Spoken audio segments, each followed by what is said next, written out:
Paz do Senhor, amados do Pai, louvamos ao Senhor por mais um dia na sua presença e por mais essa oportunidade de nos debruçarmos sobre a sua palavra para entender aquilo que Ele quer falar aos nossos corações nesta manhã. Nós já chegamos na lição de número 9 desse trimestre. Como passou rápido, como os dias estão passando rápido.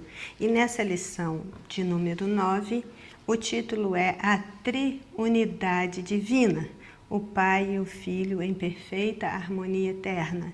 O textual diz: "E quem me vê a mim, vê aquele que me enviou", João 12:45. E a verdade aplicada: Jesus Cristo é a plena e definitiva revelação do Pai. Objetivos da lição: compreender que em Jesus Deus manifestou o seu amor, ressaltar que o Filho e o Pai são um, identificar no Filho os atributos do Pai. O texto de referência encontra-se no Evangelho de João, que está sendo estudado durante todo esse trimestre. Um evangelho focado em descrever e em promover a divindade do Filho.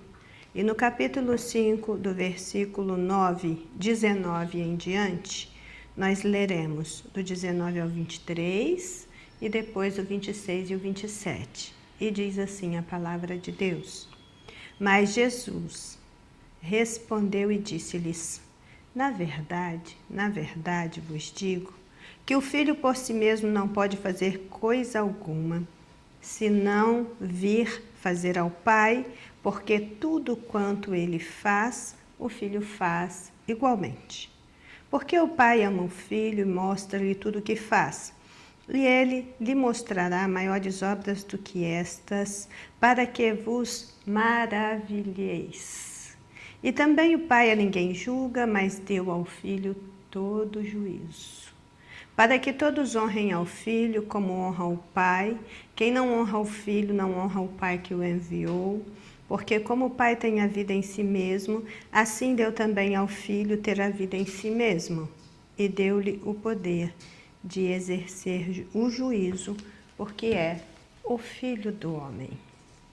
Oremos por direcionamento e graça para mais essa lição abençoadora. Senhor nosso Deus e Pai, estamos diante do Senhor e da Tua Palavra, buscando entender o que o Senhor quer comunicar ao nosso coração com este assunto desta lição. Estamos caminhando dentro do Evangelho de João, olhando as coisas pelo prisma deste Evangelho e buscando entender a plena humanidade e a plena divindade do Filho de Deus. Então, Senhor, pode falar, porque os teus servos estão ouvindo. Nós estamos aqui à mercê do teu Espírito Santo para termos a nossa mente instruída e a nossa vida transformada. E assim oramos em nome de Jesus. Amém. Bem, quem tem acesso à revista e porventura já leu a lição pode se perguntar: por que o título é Triunidade Divina, mas o conteúdo é o relacionamento do Pai com o Filho? Na verdade, nós não vamos fazer aqui um estudo completo, abrangente sobre a Trindade. Isso cabe em outro momento.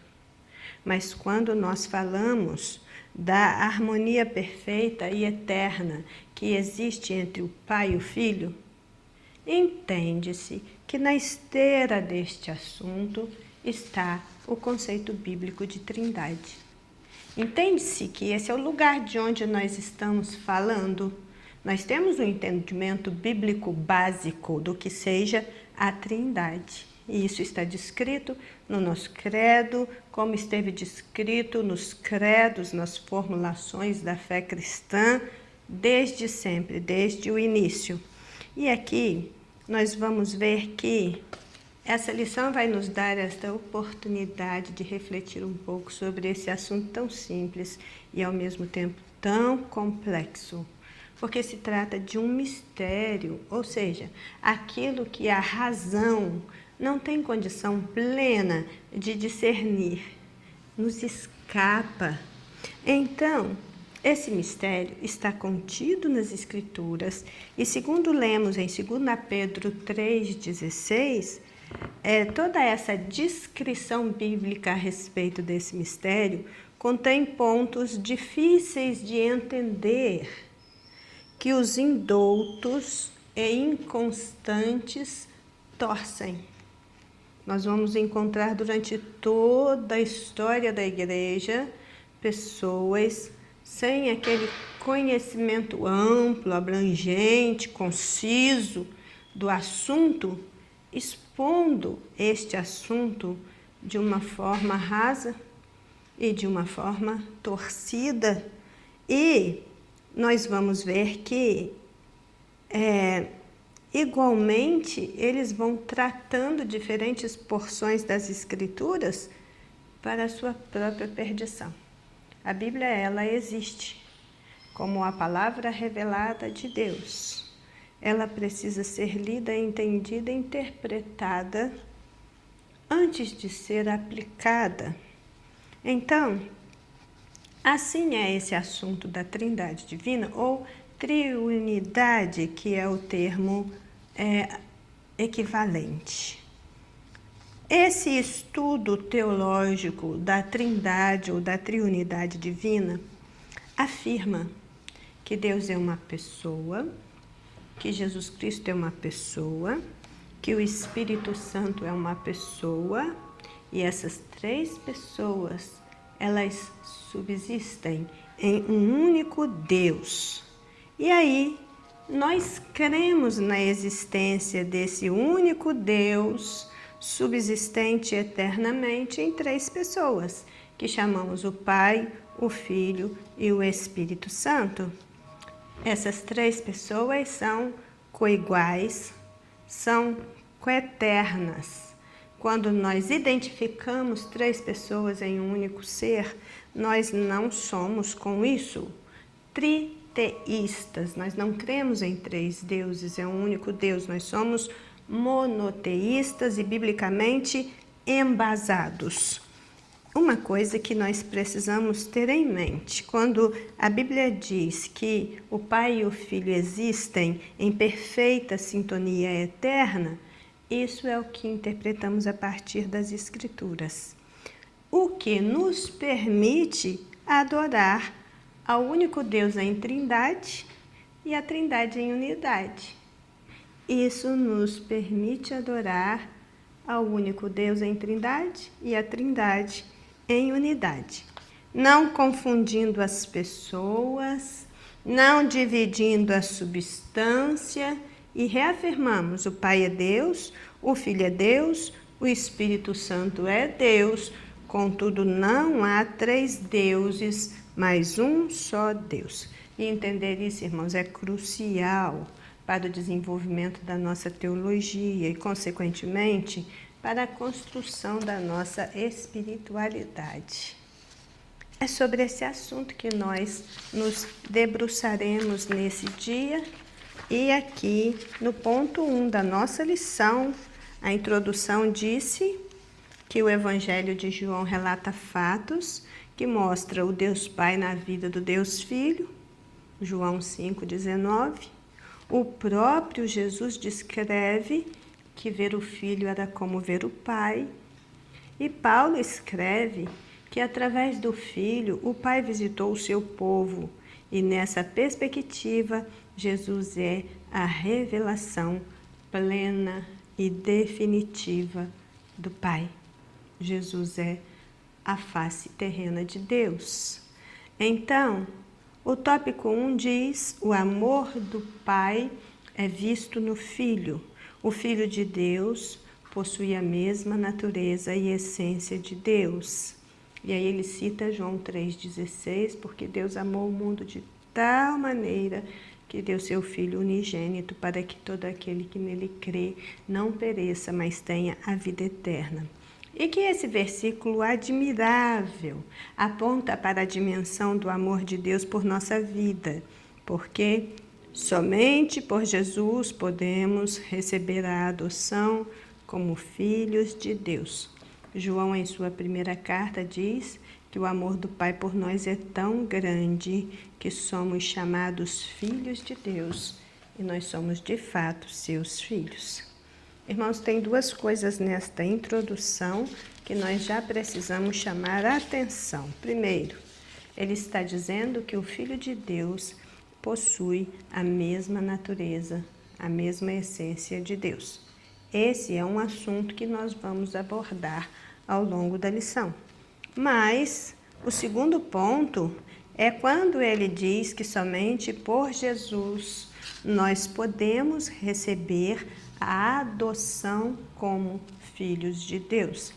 Citar isso é muito importante, muito importante. Não existe condição de sermos adotados por Deus fora de Cristo. Não existe meio de nós termos a nossa condição restaurada diante de Deus se não for através de Cristo. Então aqui está dizendo para nós que existe uma doutrina bíblica da adoção e nós precisamos visitar essa doutrina para tentar entendê-la melhor, entender por que verdadeiramente hoje nós podemos afirmar com todas as letras que nós não somos mais tão somente criaturas que vieram à existência pelo poder soberano de Deus, mas que através do sangue remidor e purificador nós fomos de novo acolhidos, recebidos na comunhão da Trindade e como filhos. Então nós somos herdeiros com Cristo e nós estamos em Cristo, nós temos esta oportunidade de estar acolhidos e vivendo na comunhão da Trindade, ou em comunhão com a Trindade Divina. Aqui, o primeiro ponto, o 1.1, discorre para nós acerca de Jesus como Filho unigênito de Deus. Unigênito ou Filho único, essa é a condição de Jesus. E se eu for ler e ver com um pouco mais de cuidado o credo cristão que é estabelecido ao longo do tempo, muito especialmente por Atanásio, bispo de Alexandria, do século IV para o século V da nossa era, Atanásio ele fez esse exercício bem intenso de repassar toda a nossa crença nas três pessoas e como isso precisava fazer sentido para aquela época, como precisa fazer sentido para a nossa época. E o credo de Atanásio nós encontramos aí nas publicações, tanto através da literatura impressa, como através da internet. Nós encontramos o credo de Atanásio com seus 40 artigos. E esses artigos eles foram descritos para defender a fé cristã na Trindade. Então, aqui diz, Jesus Cristo é o Filho único, o Filho unigênito de Deus. O Filho unigênito de Deus provém de Deus, do Deus Pai, de quem tem a mesma natureza. O termo aparece algumas vezes nos escritos de João, todas elas relacionadas a Jesus, e ressalta a sua divindade. O que está em foco no Evangelho de João é a divindade do Senhor Jesus. E o que nós podemos perceber através do estudo é que a razão vai nos mostrar a unidade de Deus, mas a revelação vai nos fazer entender a Trindade. Quando nós pensamos e citamos aí o credo de Atanásio, dos artigos 20 até o artigo 25 está escrito: o Pai não foi feito de ninguém, ele não foi criado, ele não foi gerado. O Filho procede do Pai somente, não foi feito, não foi criado, ele foi gerado. O Espírito Santo procede do Pai e do Filho, não feito, não criado, não gerado, mas procedente. Portanto, Há um só Pai e não três pais. Um só Filho e não três filhos. Um só Espírito Santo e não três Espíritos Santo. Nessa trindade, nenhum é primeiro, nenhum é o último, nenhum é maior, nenhum é menor, mas todas as três pessoas são coeternas, são coiguais entre si, de modo que em tudo que foi dito acima, tanto a unidade em trindade, como a trindade em unidade deve ser cultuada. Mas para cultuar a gente precisa entender. E para entender, podemos começar entendendo que não existe uma escala de valor, não existe uma hierarquia na trindade. Essa descrição de primeira pessoa o Pai, segunda pessoa o Filho, terceira pessoa o Espírito Santo, é uma descrição para nos fazer entender a obra de cada um, a atividade de cada uma das pessoas. Não existe uma subordinação entre uma pessoa e outra. É o que ele está dizendo aqui. Nenhum é o primeiro, nenhum é o último, nenhum é o maior, nenhum é o menor. E tudo que as três pessoas fazem, elas fazem conjuntamente, cada um atuando dentro daquela área ao qual decidiu realizar os seus propósitos eternos. Agora, tem uma questão aqui dentro desse item que precisamos ver antes de prosseguir. Por quê? Nós temos aí João 1,14, que fala do Filho unigênito de Deus. Nós temos Colossenses capítulo 1, versículo 15, onde Paulo descreve Cristo como o primogênito de toda a criação. Sendo assim, o unigênito aqui não nos conduz à ideia de geração, mas de natureza e de caráter. O unigênito de Deus tem familiaridade única com o Pai. Jesus, com o Filho de Deus, é eterno e por isso Isaías o chama de Pai da eternidade. Com relação à sua eternidade, nós vamos vir adiante. Mas com relação a essa questão de ser unigênito e ser primogênito ao mesmo tempo, isso nós precisamos dar uma pequena pitada aqui, né? A Bíblia diz que ele é o unigênito do Pai. Ele é o Filho único do Pai. Ele é o único ser gerado do Pai, que é da mesma substância que o Pai, que é da mesma natureza que o Pai, que é da mesma essência que o Pai. Mas esse unigênito também é primogênito da criação. Então, vamos ver, olha, nós podemos inferir, conferir essa palavra primogênito e como ela é utilizada na Bíblia, e nós vamos ter duas opções.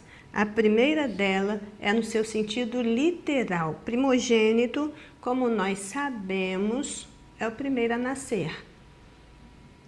Em sentido figurado, a definição de primogenitura ela muda.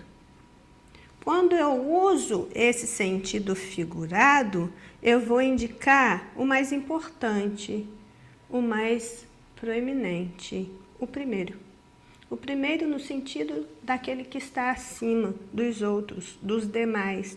Ele é o unigênito do Pai.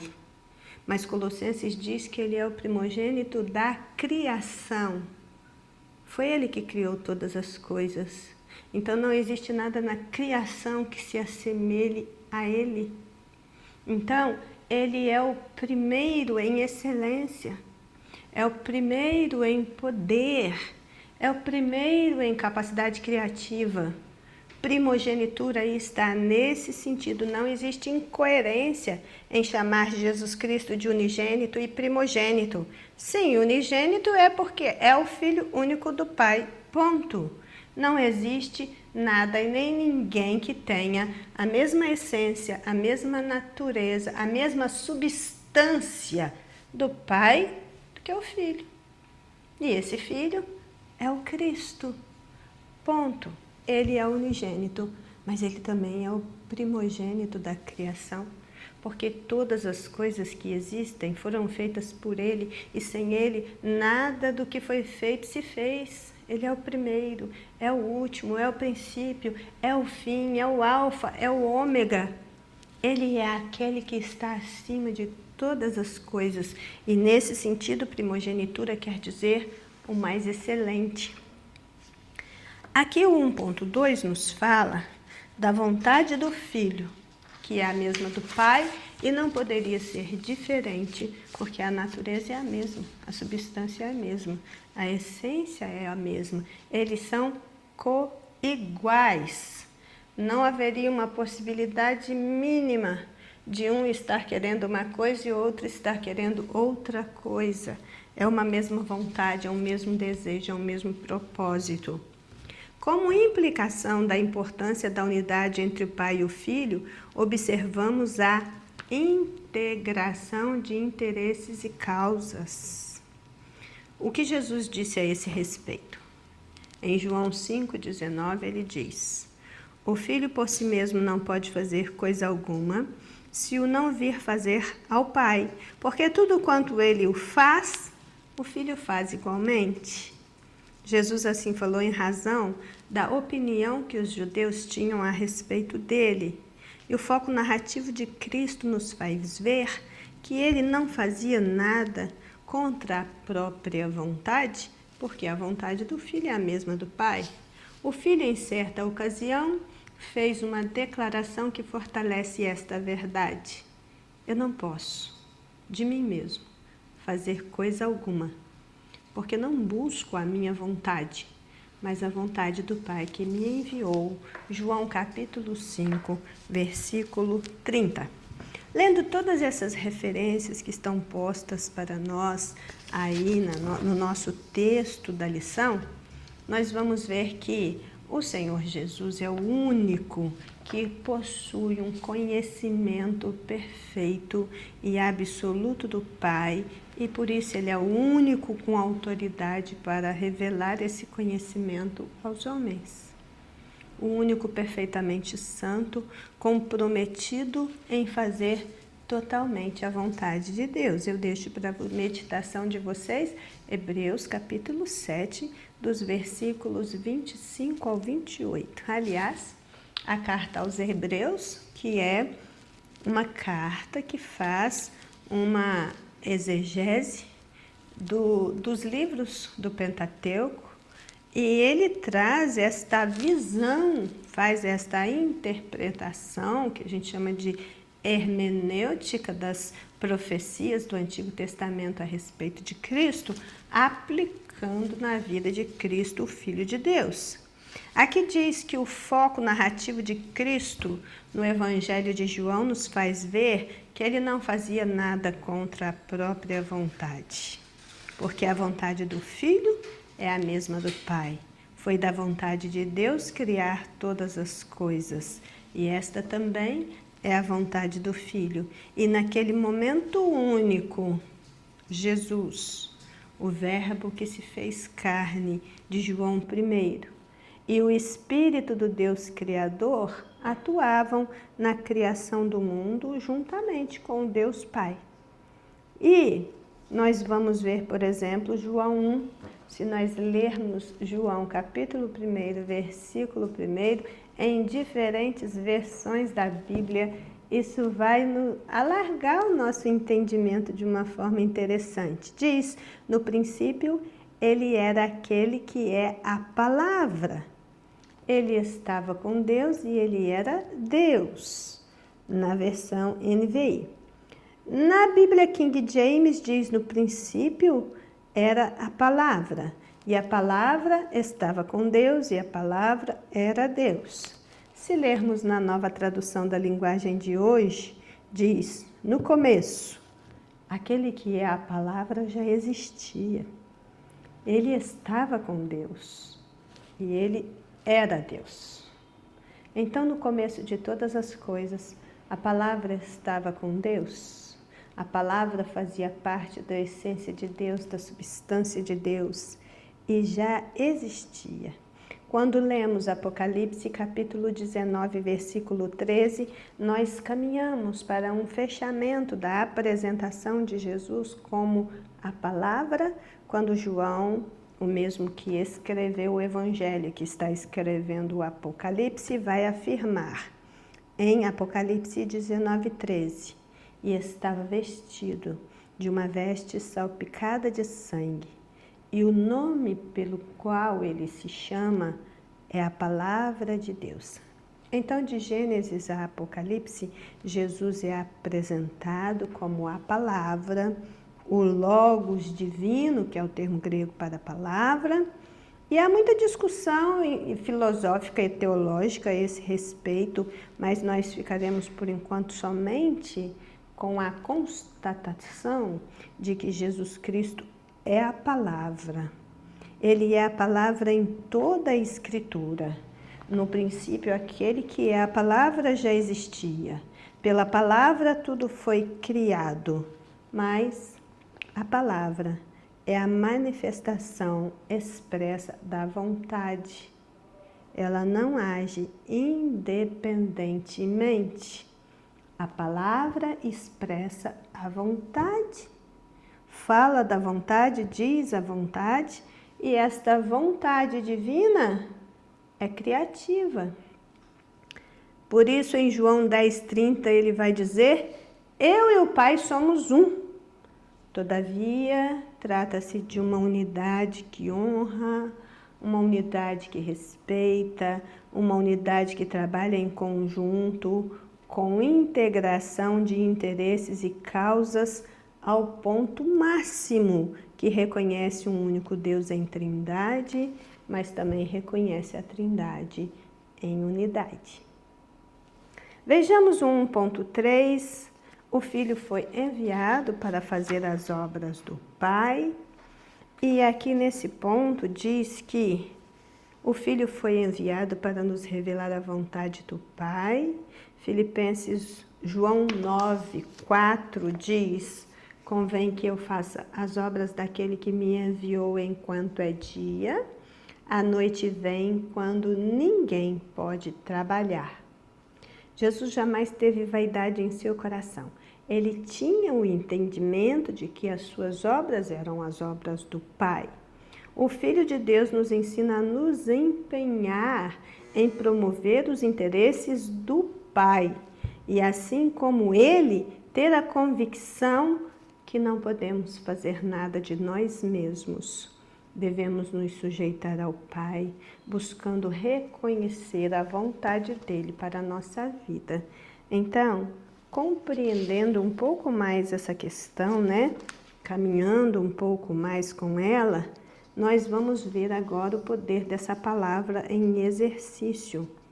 Os membros da Trindade, eles interagem através de ações criadoras. Há uma espécie de conselho entre o Pai, o Filho e o Espírito Santo. E na criação descrita em Gênesis foi assim. E ao longo das Escrituras continuou sendo assim. Cada vez que se lê em Gênesis, disse Deus, nós vemos Jesus presente, pois Ele é a palavra. E Hebreus 11:3 diz: e pela fé nós entendemos que os mundos foram criados pela palavra de Deus. E aí, o que nós vamos vendo nessa leitura inicial do Gênesis é uma progressão. O Deus Criador, no princípio criou Deus os céus e a terra. O Deus Criador falou e tudo se fez. E aí nós vamos vendo quem estava por trás do fazer acontecer. Porque o Espírito Santo pairava sobre a face das águas. Então, o que nós temos é o Deus Pai projetando, trazendo a existência pela palavra, o Deus Filho, e executando tudo através do Deus Espírito Santo. Porque o trabalho particular do Espírito Santo é produzir vida. Ele mesmo é quem traz a vida, conserva a vida, renova a vida, e ainda hoje a terra subsiste porque o Espírito Santo continua mantendo a vida na terra. Isso é interação. Isso é trabalho conjunto. O Pai criou, o Filho criou, o Espírito Santo criou. Mas não são três criadores, e sim um único Deus e Senhor, Criador de todas as coisas. Ele é o Senhor de tudo. Ele é aquele que não foi criado. Ele é o Criador dos céus e da terra. E tudo Deus criou pela palavra. Fora disso, o que vemos acontecer é Ele, o Deus Pai, convocar o conselho divino e lhe apresentar a pauta. Ele diz, façamos o homem como um semelhante, ou seja, conforme a imago Dei. E então, neste capítulo inicial das nossas Bíblias, além de nos apresentar a abertura da emocionante história da criação, também vai lançar o fundamento de tudo que vem depois. Então, há muito que precisamos saber sobre essa palavra criadora, também sobre o seu poder de fazer coisas novas e de fazer novas todas as coisas. E nós reconhecemos as distintas pessoas na Trindade pelas obras que ela realiza. As distintas pessoas da Trindade são reconhecidas pelas obras que realizam. De modo sucinto, a gente pode dizer que Deus é Criador, é sustentador, é provedor. Que Jesus Cristo, a palavra, é libertador, é mediador, é salvador. Que o Espírito Santo, ele é consolador, convencedor e intercessor. Uma coisa que eu considero importante reafirmarmos é que a ação das três pessoas da Trindade, elas precisam partir desse entendimento, que essas três pessoas são coeternas, são iguais entre si, mas em suas operações, em suas obras, principalmente no que diz respeito à criação e à redenção, elas são distintas, elas se distinguem. Então são coiguais, são coeternas, mas principalmente quando olhamos para as suas obras, é que essa distintividade aparece. Você vai ver que o Deus Pai planejou ou criou tudo, isso está em Efésios 3:9. O Deus Filho executou o plano criando. E isso nós vamos encontrar em diferentes passagens bíblicas. O Deus Espírito Santo trouxe vida, deu a vida, vivificou e pôs em ação. Em continuação, podemos dizer que o Pai domina, o Filho realiza, o Espírito Santo vivifica. E olhando agora para a redenção da humanidade, o Pai planejou a salvação, o Filho consumou a salvação, o Espírito Santo realiza e aplica a salvação. Entretanto, em qualquer destes atos, as três pessoas divinas estão presentes. Amém? Que Deus nos dê clareza para entendermos estas coisas tão importantes e necessárias. O ponto 2 da nossa lição diz: o Filho revela o Pai. E aqui na revista está dito que João revela que o Verbo tornou Deus conhecido. Jesus disse que ninguém sabe quem é o Filho a não ser o Pai. Ninguém sabe quem é o Pai a não ser o Filho. E aqueles a quem Ele quiser mostrar o Pai. Porque está revelado para todos. Mas nem todos estão querendo a revelação. Muitos preferem seguir por esta vida apoiados em seu próprio entendimento. A palavra que a Bíblia utiliza é estribados em seu próprio entendimento.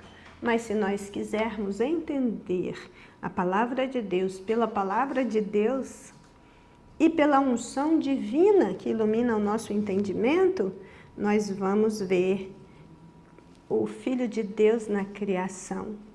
Nós vamos ver o Filho de Deus como um ser divino e nós vamos ver o Filho de Deus como um ser eterno, que são os 3 pontos desse item de número 2. Então aqui, no 2.1, fala o Filho de Deus na criação. Logo no início do Evangelho de João, lemos que todas as coisas foram feitas pelo Verbo, e sem ele, nada do que foi feito se fez. Aí vem a carta aos Hebreus, né, que eu já citei como muito importante, porque ela corrobora com esse pensamento ao dizer que foi mediante Cristo, a quem constituiu o herdeiro de tudo, que Deus criou o universo e fez o mundo. João Batista afirmou que Jesus já existia antes dele, mesmo ele tendo nascido antes de Jesus, dando a entender que Jesus já existia eternamente como Deus, e sob esta perspectiva, Jesus é o próprio Deus Criador que habita entre nós. Nesse primeiro item do segundo tópico, nós temos aí esse entendimento ampliado de Jesus Cristo como Deus na criação. Deus é o grande arquiteto do universo, ninguém pode negar o seu poder criador. Diz a Bíblia que quem nega isso é nécio. Apenas o tolo diz no seu coração: não há Deus. Quando a palavra Elohim é utilizada pela primeira vez lá no versículo 1 da Bíblia Sagrada, ela já nos remete a essa pluralidade de pessoas na unidade do ser. Porque o sujeito da frase é plural. Elohim, traduzido ao pé da letra, é deuses. Mas ele se faz acompanhar pelo verbo no singular. E diz, criou. O verbo está no singular, não diz criaram. Então, esse Deus Criador é o Pai, o Filho e o Espírito Santo, trazendo todas as coisas à existência. E aí nós entendemos, como já temos dito, que Deus criou o mundo através da sua soberana vontade, pelos seus desígnios eternos. E, seja no mundo visível ou no invisível, tudo que existe é obra da Trindade. Quando a Bíblia afirma que Deus criou, ele chama a nossa atenção para pensar primeiramente no Deus Pai, que é a primeira pessoa da Trindade como Criador. Ele é o alto e sublime que habita na eternidade, cujo nome é santo, diz Isaías 57:15. Ele é aquele que do nada fez todas as coisas. O Deus eterno, soberano, criador e senhor de tudo e de todos, fez todas as coisas segundo o conselho da sua vontade. Então, como já temos visto, Jesus era, é e sempre será Deus eternamente. Com isso, nós vemos que a mensagem cristã, ela na verdade não começa com o aceite a Jesus como seu Salvador, mas ela começa com, no princípio, criou Deus os céus e a terra. Cristo estava na criação, trazendo todas as coisas à existência. E Ele deseja que nós tenhamos essa percepção mais estendida dEle. Aceitar a Cristo é também conhecer a sua palavra em profundidade e comprometer-se com tudo que lhe é mais caro. Como Ele criou tudo com perfeição e para o louvor da sua glória, nós precisaremos nos lembrar disso quando estabelecermos esta relação com todas as coisas criadas. Uma menção igual ao Deus Pai como Criador é a do Filho como autor da criação.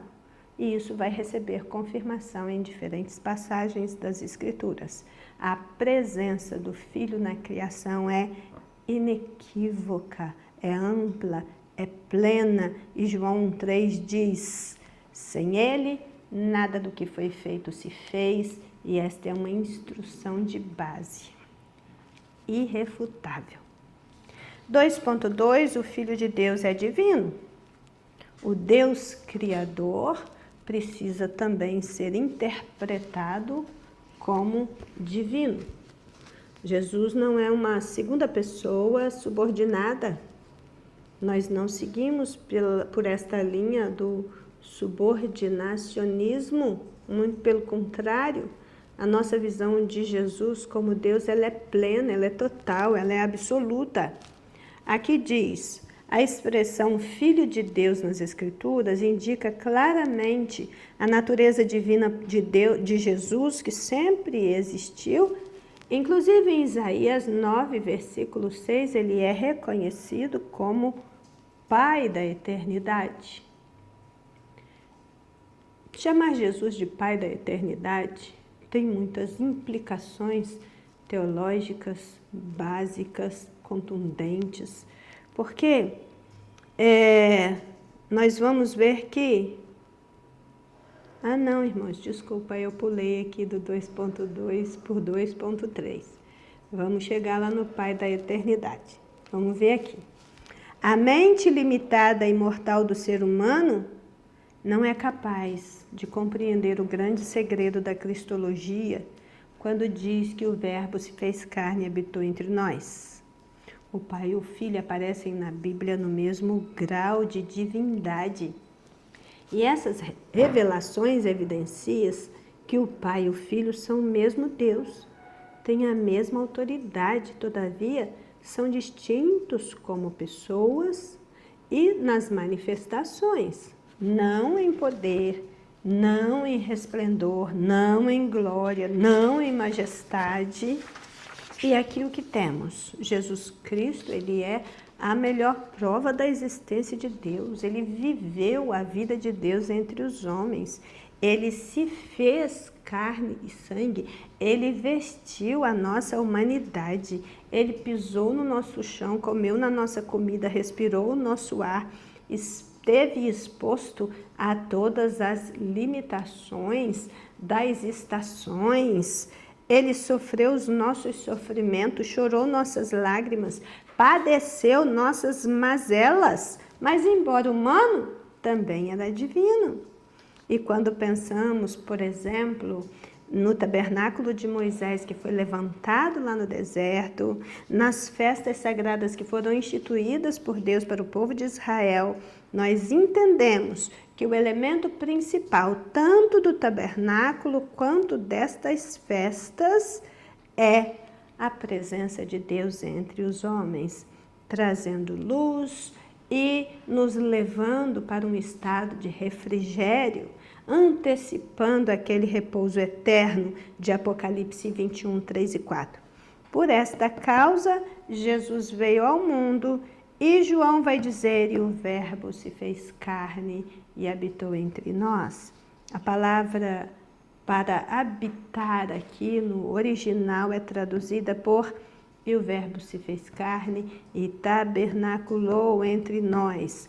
Isso não está relacionado a casa, habitação ou moradia, e sim com o tabernáculo. A figura do tabernáculo vem à mente de vocês, né? Aquela tenda montada por Moisés no deserto.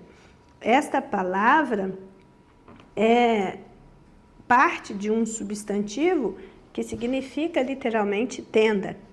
Assim, a tradução literal desse versículo poderia ser: o Verbo se fez carne e tabernaculou entre nós, ou seja, o Verbo se fez carne como nós, se tornou carne e sangue, viveu na carne e montou a sua tenda entre nós. Não é por qualquer acaso que Cristo recebeu o nome de Emanuel, que significa Deus conosco. Em seu caráter divino, o Filho de Deus, que é um com o Pai, manifestou a sua divindade de muitas formas. E com isso nós vamos sendo ensinados pelas Escrituras que Ele é Deus. Veja que temos alguns pontos e inúmeros versículos que falam da divindade de Cristo. Durante a vida terrena, a ele foram atribuídos nomes divinos, nomes que só cabem à Trindade. Ele, na qualidade de mestre, aceitou o culto divino que qualquer profeta ou líder religioso sério e aprovado recusaria. Ele desempenhou atividades e ofícios que pertencem exclusivamente à divindade. Ninguém poderia ter feito o que ele fez se não fosse divino. E por fim, ele próprio se proclamava Deus. Todas estas questões, elas são recheadas de muitos versículos. Por exemplo, Jesus se proclamava Deus, a gente tem isso em Lucas 2, do 41 ao 52, em João 10, 30, em Marcos 16, 61 e 62, em Mateus 11, 27, em João 17, 5 e por aí adiante. Isso é suficiente para nos fazer entender que o Filho de Deus é tão divino quanto o Pai. Então, agora passamos ao 2.3. O Filho de Deus é eterno. A expressão Filho de Deus nas Escrituras indica claramente a natureza divina de Deus que sempre existiu, sendo reconhecidamente o Pai da eternidade. Deus Pai identifica Jesus como seu Filho. Como João registra em seu Evangelho, o Verbo eterno, o Filho unigênito de Deus, participou da natureza humana, mas sem pecado.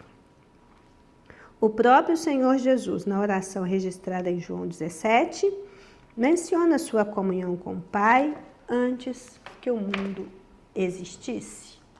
Agora sim, agora nós vamos entrar nesse assunto da eternidade brevemente, né? Infelizmente, a gente não tem como aprofundar muito nesses assuntos, mas é só um toquezinho para nos fazer pensar, refletir e interessar por ele. Veja aqui o que diz João 17, o versículo 5 e o versículo 24.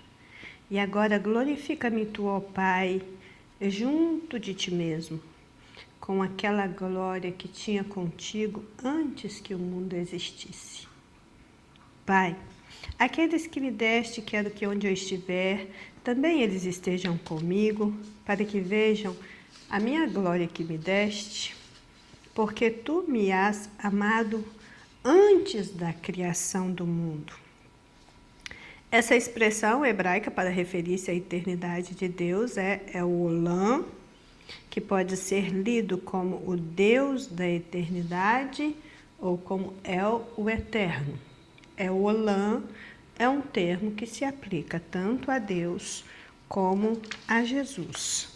Daniel 4:3 diz: quão grandes são os seus sinais, quão poderosas as suas maravilhas. O seu reino é um reino sempre eterno e o seu domínio de geração em geração.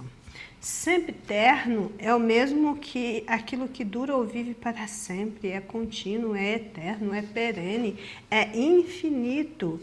E o que nós vamos ver que Deus, Jesus, o Espírito Santo, identificado por obras distintas, sendo o mesmo Deus, compondo essa unidade na Trindade e dispondo essa Trindade em unidade, ele não está restrito ao tempo como a humanidade está, ele existe e subsiste de eternidade a eternidade, da eternidade passada, do eterno agora até a eternidade futura. Salmo 90, versículo 4 diz: porque 1000 anos são aos teus olhos como o dia de ontem que passou e como a vigília da noite. E isso vai se repetir em 2 Pedro 3:8. Quando Isaías diz: porque um menino nos nasceu, um filho se nos deu, o principado está sobre os seus ombros, e o seu nome será Maravilhoso Conselheiro, Deus Forte, Pai da Eternidade, Príncipe da Paz, nós não temos dúvida que se trata de uma profecia messiânica. E esse nome, Pai da Eternidade, atribuído a Cristo, realmente é surpreendente para aqueles que pensam em Cristo apenas como um Filho de Deus, sem nenhum outro distintivo divino mais elevado. Mas ele é um compai. Na realidade, esse título salienta essa relação de Cristo como mediador entre nós e o Pai, porque é disso que o profeta está falando.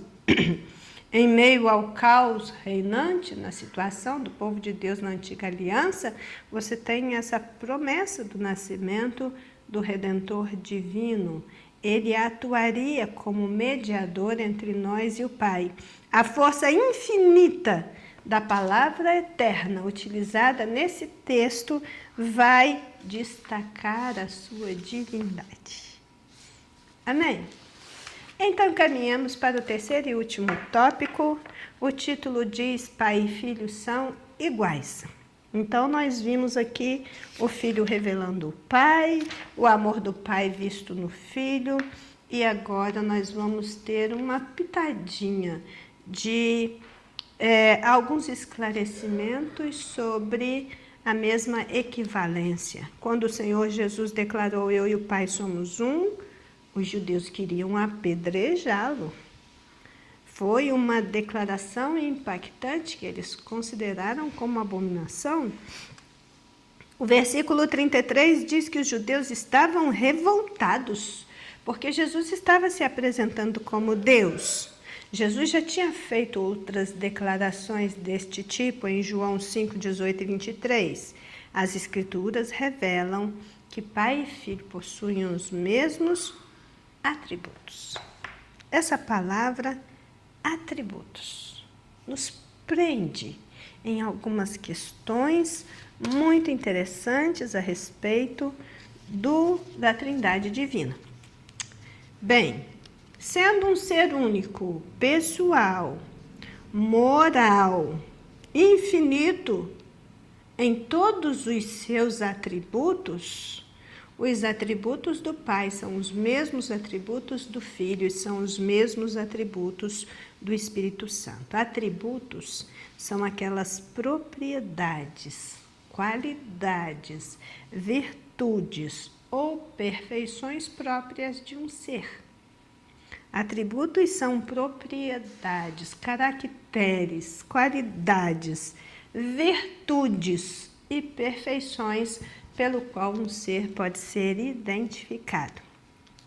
No âmbito teológico, o termo atributo aplicado a Deus é uma referência às suas características ou qualidades essenciais, que descreve quem ele é, que descreve o que ele faz, o que ele possui, e na descrição dos seus atributos, nós vamos tendo a oportunidade de conhecer melhor o Deus que nós servimos. Existem atributos divinos que são incomunicáveis. Nós chamamos assim porque são essencialmente divinos. Nenhuma criatura humana nesta terra vai desenvolver esses atributos, porque eles são atributos próprios do ser de Deus. Eles são divinos. Mas nós temos também aqueles atributos que encontram alguma ressonância nos seres humanos, que nós vamos desenvolvê-los em um certo grau na nossa humanidade, ainda que seja num grau infinitamente menor do que aquele que é encontrado no próprio Deus. Por exemplo, o conhecimento, a sabedoria, a veracidade, o amor, a bondade, a paciência, a misericórdia, a graça, a santidade, a justiça, por aí vai. Nós não temos como comparar estas qualidades de Deus conosco, mas são qualidades que Deus partilha conosco. Então, vejamos, dentro dos atributos incomunicáveis, aqueles que pertencem somente à divindade, nós temos os nossos conhecidos, né? Onipotência, onipresença, onisciência. Nós temos também a infinitude, a eternidade, a imutabilidade, tudo isso são coisas que dizem respeito somente a Deus. E nesse ponto da nossa lição, nós vamos ver o Filho como um ser divino, onipotente, onipresente, onisciente, porque é isso que ele é. Aqui, quando diz que o Filho de Deus é onipotente, diz: o Filho veio ao mundo em forma humana para revelar o Pai. Jesus pode todas as coisas de maneira completa e plena. Assim como o Pai, o Filho tem todo o poder em suas mãos. O Filho tem o mesmo poder do Pai, já que ele é Deus. No livro de Apocalipse, João escreveu: e o que vive, fui morto, mas eis, aqui estou vivo para todo sempre. Amém? E tenho as chaves da morte e do inferno. A relação harmoniosa e amorosa entre o Pai e o Filho fez com que o Pai entregasse todas as coisas nas mãos do Filho. E Jesus tem poder para libertar da ignorância espiritual, oferecer perdão aos pecadores, curar enfermos e realizar muitos milagres e maravilhas. Aqui quando fala do poder de Deus, é a capacidade divina de fazer acontecer aquilo que deseja, de determinar que aconteça, seja o que for, na área física, moral e espiritual. É a capacidade de ação onipotente que está de acordo com a sua vontade. O que nós vamos ver aqui, quando lemos, por exemplo, Mateus 28:18, Jesus diz: e chegando-se Jesus, falou-lhes, dizendo: é-me dado todo o poder no céu e na terra. Também Mateus 12:10 e 13 diz: estava ali um homem que tinha uma das mãos mirradas. E eles, para acusarem Jesus, o interrogaram, dizendo: é lícito curar no sábado? Então disse àquele homem: estende a mão. E ele a estendeu, e ficou sã como a outra. Nos evangelhos, de uma forma geral, e nos evangelhos de Marcos muito particularmente, nós vamos ver Jesus como dotado de todo o poder para operar milagres e maravilhas, para proclamar a salvação, para expulsar demônios, para curar todo tipo de enfermidade, para perdoar pecados, para ter autoridade sobre as tradições e leis dos homens e para fazer milagres. Veja que Deus decretou a vitória sobre todo o poder do mal. E Jesus, como Deus, demonstrou o seu poder e a sua autoridade sobre Satanás ao derrotá-lo, ao desarmá-lo e ao despojá-lo do seu poder. Esse texto bíblico que diz que Jesus tomou das mãos de Satanás as chaves da morte e do inferno, ele carece de outras leituras, porque o que o autor aos Hebreus está dizendo é que, sendo o salário do pecado a morte, o diabo não hesitava em fazer uso dessa realidade para induzir o homem ao pecado e, por consequência, a condenação, ou seja, a morte. Em relação a Jesus, no entanto, tendo ele nunca pecado, a morte não tinha nenhum direito sobre ele. Jesus, todavia, tomou sobre si toda essa questão, da pena da morte que pairava sobre os humanos, despojando assim Satanás das suas armas contra o crente, já que este não paira mais o pecado para a condenação, mas sim a justiça de Cristo para a justificação. O 3.2 diz: o Filho de Deus é onipresente. Então já vimos que Jesus tem todo o poder no céu e na terra, tal como Deus Pai. O Filho de Deus é onipresente. Quando falamos do Filho de Deus e que ele é onipresente, estamos nos referindo ao poder de estar em todos os lugares ao mesmo tempo, assim como o Pai. O Filho de Deus vai além dos limites dos seres humanos, como afirma May Pearman. Imensidade é a presença de Deus em relação ao espaço, enquanto onipresença é a sua presença em relação às criaturas. Jesus garantiu que onde estivessem 2 ou 3 reunidos em seu nome, ali ele estaria. Jesus estava dizendo que, assim como o Pai, o seu poder não está limitado ao espaço geográfico. Ele está presente em todos os lugares. Bem, o que nós vamos perceber aqui é que, olhando para essa palavra imensidade, isso é um conceito que nos ajuda a entender melhor a onipresença de Deus. Todavia, Maipima também explica que Deus é onipresente, isto é, o espaço material não o limita em ponto algum. E nós vamos conferir isso em inúmeras passagens das Escrituras. E ele explica exatamente isso, que há essa diferença entre imensidade e onipresença de Deus, que a imensidade é a presença de Deus em relação ao espaço, enquanto a onipresença é a relação de Deus, enquanto a onipresença é a sua relação com as criaturas. Para as suas criaturas, ele está presente de muitas formas, de muitas maneiras.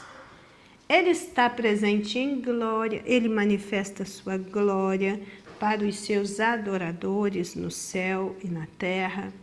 Ele está presente eficazmente na ordem natural das coisas. Ele está presente providencialmente nos assuntos relacionados aos seres humanos. Ele está presente atentamente para aqueles que o buscam, e ele está presente judicialmente, atuando nas consciências. Ele também está presente corporalmente, através do seu Filho, que é o Emanuel, o Deus conosco, que está conosco todo o tempo, até a consumação de todas as coisas. Ele está presente misticamente na igreja, que é o corpo de Cristo. Ele está presente oficialmente em todos os seus obreiros, em todos os trabalhadores da seara. E embora Deus esteja em todos os lugares, ele não habita em todo lugar, e ele somente vai estar presente entrando nessa relação pessoal com um grupo ou com um indivíduo, e é dessa forma que nós podemos dizer que ele habita em nós. E o último, o Filho de Deus, ele é onisciente. A onisciência do Filho de Deus o faz conhecedor de todas as coisas. Vemos isso quando Jesus revelou a Natanael que o viu embaixo de uma árvore, quando falou à mulher samaritana que o homem com quem ela se relacionava não era seu marido. Jesus também sabia até do lado do barco que Pedro e seus amigos deveriam julgar as redes, porque lá é que tinha peixes. Como disse Paulo, em Cristo estão escondidos todos os tesouros da sabedoria e da ciência. Jesus sabia. Ele era dotado de todo conhecimento, como é desde sempre. Apenas um Deus eterno, onisciente, onipresente e onipotente reúne as qualidades necessárias para ser reconhecido como Deus acima de todos os deuses, que a tudo conhece, que a tudo formou, que a tudo sustenta com a força do seu poder. Onisciência é uma designação de uma das qualidades da natureza de Deus que explica o seu conhecimento ilimitado. Também é o nome que se dá a esse atributo divino que descreve o conhecimento perfeito, o conhecimento absoluto que Deus possui de todas as coisas, de todos os eventos, de todas as circunstâncias, por toda a eternidade, da eternidade passada até a eternidade futura. Diz respeito ao conhecimento, inteligência e sabedoria em graus perfeito e infinito, conforme Isaías 40, 28. Esse conhecimento, ele é simultâneo, ele não é sucessivo. A onisciência de Deus excede todo o entendimento humano. É um desafio à nossa compreensão, mas também é uma realidade revelada. Deus sabe de antemão todos os acontecimentos futuros, mas não interfere diretamente na decisão de cada pessoa. Além de saber tudo sobre os seres humanos, somente Ele conhece o coração deles, mais do que eles mesmos. Da onisciência de Jesus, nós podemos afirmar que esse atributo foi relatado sucintamente, sobejamente, em muitas passagens. Bem, nós vamos ver que a mão poderosa, o braço forte que sustenta todas as coisas com a força do seu poder e a tudo dirige segundo os seus próprios desígnios, nos permite receber graça sobre graça, nos permite andar em santificação e honra, nos permite viver dignamente, desfrutando os benefícios de uma fé viva. Nós não sabemos nada de nada, ou seja, nós não sabemos muitas coisas, mas sabemos que podemos confiar no Deus que tudo sabe. Nós lemos que em Colossenses 2, 2 e 3, para que os seus corações sejam consolados, estejam unidos em amor e enriquecidos da plenitude da inteligência, para conhecimento do mistério de Deus que é Cristo, em quem estão escondidos todos os tesouros da sabedoria e da ciência. Aquele que é tanto e que é tudo, também é o nosso Senhor, Salvador e Supremo Pastor. Ele é o bom pastor do grande rebanho, também é inigualável e é único. Ele conhece o estado das suas ovelhas. Ele não somente deu a vida pelas suas ovelhas, ele vive por elas. Ele mantém as suas ovelhas em segurança no seu aprisco e deseja que todos venham fazer parte do seu rebanho. Ele é o nosso pastor divino, que era, que é e que há de ser o grande eu sou, onipotente, onisciente, onipresente e eterno. O Deus que selou com sangue a nova aliança, o nosso Criador, sustentador e Salvador. Nele nós vivemos, nos movemos e existimos, conforme Atos 17, 28. Ele tem conosco uma relação pessoal. Ele conhece cada um de nós e nos chama pelo nome. Ele vela por nós, cuida de nós, supre todas as nossas necessidades e é o único em condição de ser reconhecido como o grande pastor, o bom pastor, o supremo pastor, o sumo pastor, que tudo sabe, que tudo vê, que tudo pode. Acredite, isto é suficiente. E assim concluímos essa lição abençoada e abençoadora. E aqui a nossa revista diz na conclusão: o Pai e o Filho são iguais em essência, em poder, em glória. O Filho veio do Pai e retornou a Ele, demonstrando a relação eterna e inseparável entre ambos. Embora sejam pessoas distintas dentro da Trindade, possuem a mesma natureza divina e operam em perfeita unidade. A missão do Filho foi tornar visível ao Pai ao mundo, ensinando, curando, manifestando seu amor e justiça, cumprindo assim o plano divino de salvação. Por isso, irmãos, realmente nós ficamos muito sobressaltados, angustiados até no nosso espírito, quando não prestamos atenção nestas questões bíblicas fundamentais que nos explicam sobre a Trindade. Realmente a palavra Trindade não aparece na Bíblia. A palavra onipotente, onisciente, onipresente também não aparecem na Bíblia, mas o conceito bíblico é claro em relação a todas estas coisas. Não precisa dar nome para poder estabelecer um conceito.